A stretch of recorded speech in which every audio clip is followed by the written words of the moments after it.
JPMorgan Chase CEO Jamie Dimon told Reuters in a wide-ranging interview on Wednesday that the U.S. economy remained in good shape, but warned of potential trouble to come.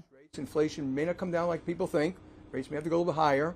But really, in particular, the war in Ukraine and what it's doing to oil markets, gas markets, food markets, poorer nations around the world, and the effect it's having on trade and economic relations between America and its allies, between America and China. And those are really complex subjects. And of course, we all hope they're going to go away nicely and fade away, and we have a soft landing. That's possible. But I still, I'm quite cautious about this.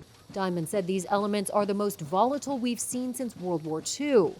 He also noted a looming crisis over raising the U.S. debt ceiling. We're not going to be moved into being threatened to default on the debt if we don't respond.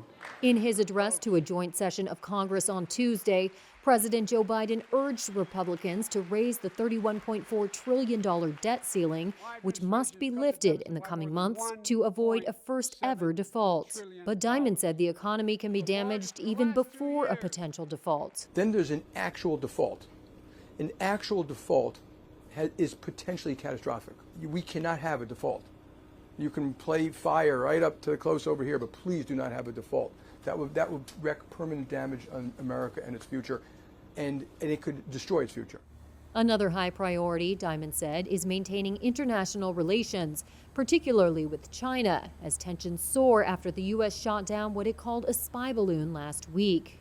I think it's important that America engage in tough private conversations with Chinese around military, economic, trade, Russia, whatever it is, but it's important that they talk. Dimon plans to travel to China and said the recent incident won't have an impact on his company. JPMorgan Chase announced Wednesday it would hire more than 500 small business bankers through 2024, growing the company's business banking workforce by 20%.